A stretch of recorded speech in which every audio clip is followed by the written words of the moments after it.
السلام علیکم ورحمت الله.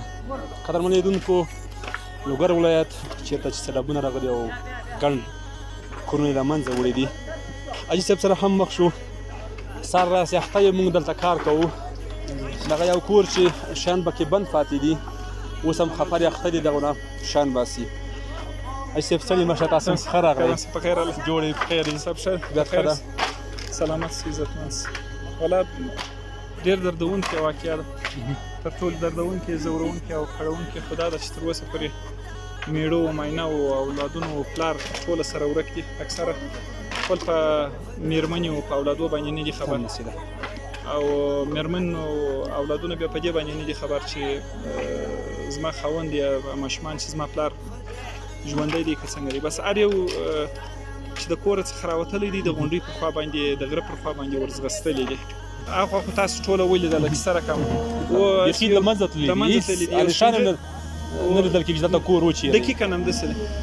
قدرمن لیدونکو، تاسو ګورئ چې دغه کورونه یې بیخي له منځه تللي دي. الله دې رحم وکړي زموږ په دغه دردېدلي هېواد باندې چې ډېر ودردېدو، ډېر وکړېدو، کله زلزلې، کله سیلابونه. نه پوهېږو چې موږ الله پاک په کومه ګناه باندې نیولي یو. خو الله پاک دغه سوال او زاري کوو چې الله پاک دې موږ باندې ځانګړی رحم وکړي تر څو د دغو ستونزو او مشکلاتو نه خلاص شو. موږ هم په دې باندې حیران یو چې کوم ځای ته ځان ورسوو. کله ګیان ته منډې وهاو، کله بیرمل ته وهاو، کله افغان دوبۍ ته، او کله سپیرې ته، او کله داسې نورو سیمو ته. دلته ځینې کورونه چې له منځه تللي دي، هر څه یې له لاسه ورکړي دي، حتی یو جوړ کلي ورپاتې دي، نور هېڅ نه لري. یو څه نه حکومتونه چې موږ راوړي، سهار راسې اخته یې کوئ، بیا هم دلته د دغه غرونو سیم کوو تر څو هغه اولیا ضرورتونه خپل په پوره کړي. دومره کومک باندې بیا هم دوی ته یو ډاډ حاصل شي، څوک شته د مونږ هغه د پوښتنې او موږ سره د همدردۍ یو ډاډ ورته داخل شي او د غږ پورته کول. زولۍ دواړه لاسونه دا محال دی. دا 1000 افغانۍ واخلئ. درې ژوله لره. صحیح شو. په دې باندې تاسې لومړی څه شته ضرورت ده چې په اخلي د باندې؟ لومړی یو خیمه مېمه موږ پیدا کوو، که حکومت کومک وکړو ښه ده، که نه کوو ځان ته به شي کومک سره کوي. اول ضرورت تاسې د خیمې ده، دوهم ضرورت یې څه ده؟ دویم خیمې دغه سانکاري مانکاري لږ څه شی میشه خوراک وکړو. بیا هم د تاسو دلته ژوند کول غواړئ چې ژوند وکړئ، یا به دلته یو پاس دي که حکومت موږ سره امداد وکړو، کومک وکړو. څه غواړئ هغه د خلکو نه تاسو سره څه ډول کومک دلته وشي؟ تا ګوري اوس دلته موږ دغسې کومک وشو چې د بسیط شی نه لري. څه ووایو؟ نن شپه چې ته کوې اول ضرورت ته څه شته دی؟ اول بړستن دی، اول یو خیمه ده، اول یو توشک دی، اول چې ساړه سمبل یو چی خو بولو. قدرمن لیدونکو، دوی لومړني ضرورتونه تاسې واورېدل چې لومړی د یو خیمې ته ضرورت لري، کمپل توشک ته، خوراکي موادو ته، دغو شیانو ته ضرورت لري. راځئ چې بیا هم لاسونه سره یو کړو، زموږ دغه دردېدلي هېوادوال راپورته کړو او دوی سره کومکونه او مرستې وکړو. بلې کورنۍ ته ځو، هغې سره به هم کومکونه مرستې کوو، موږ سره واوسئ. قدرمن لیدونکو، بیا هم درې فامیلې دوی سره کومکونه کوو تر څو دوی هغه اولیا ضرورتونه چې دوی خپله ښه پوهېږي هغې باندې خپله ځان ته واخلي هغه ضرورتونه. خدایا په موږ وکړې رحمتونه.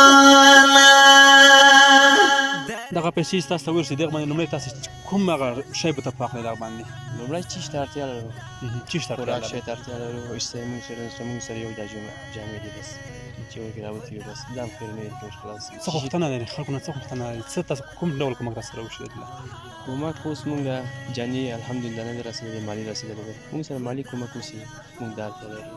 قدرمن لیدونکو، خدای دې نه کوي انسان ته هغه وخت د دغو شیانو درد معلومات کېږي کله چې لکه دغه غرونو مکمل کور له منځه تللی، کور کې هغه څه شیان له منځه تللي، فقط ځانونه یې خلاص کړي دي. اوس شپه را روانه ده، دوی داسې حیران پاتې چې موږ دغه شپه چېرته یوسو او چېرته وو، ستړي او ستومان ناهیلي ولاړ.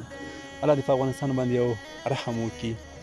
الله دې تاسې ژوندي لرئ صاحب چې دلته راغلي یاستئ. ومې لیدلې خوشحاله زه شوله. هم خوشحاله شوم چې ومې لیدلې. دا کومکونه خو تاسو معلومیږي د خیریه بنسټونو ته په هغه اندازه باندې کومکونه نه ورسره کېږي چې لکه دا خلک چې فکر کوي. نو موږ تاسو سره پوهېږو چې دومره امکانات نشته، هغه ناچیزه امکانات چې وي چې یو څه زه کومک وکړم او یو څه بیا ته پر هغه کورنۍ باندې راوګرځېږې، ته یو څه کومک، یو بل خیریه بنسټ یا یو بل خیر انسان، خیرخواه انسان بیا را پر راوګرځي. خو جبرانوالی خو ورته نسو، حاجي اکل یو څه ورته کېږي، یو ډاډ ورکولی شو، د دوی غږ تر نورو خلکو رسولی شو. دا د موږ وسه پره ده انشاءالله چې موږ ژوندي یو موږ کیسه چلیږي موږ دغه طاقت لرو چې تللی شو چېرته انشاءالله ځو به او د دوی غږ به تر خلکو رسوو او د دوی دغه دردمن حالات به خلکو سره شریکوو موږ نه غواړو چې خلک ودردوو هېڅ نه غواړو بیا هم وطن کې دردونه زیات دي ستونزې زیاتې دي مجبور یو چې تاسو سره شریک او تاسو کومکونه مرستې ورسره وکړئ بله لار دې موږ سره نشته که نه زه هېڅ نه غواړم چې خلک ودردوم خلک خفه کړم حاجي صاحب خوشحاله شوم چې ومېندلې واقعا خوشحاله شوم برکت ډېره خدای مو سبب د خیر وګرځوي خوشحاله اوسئ دا خپرونه نه د پای درسو ښې چارې او ښه وخت زمونږه ژوند پکې تصویر کړه دا محال دی خدایا په موږ وکړې رحمتونه زمونږه ژوند پکې تصویر کړه دا محال دی خدایا په موږ وکړې رحمتونه وسید موسی فهما ولیکه نظمونه دا محال دی خدایا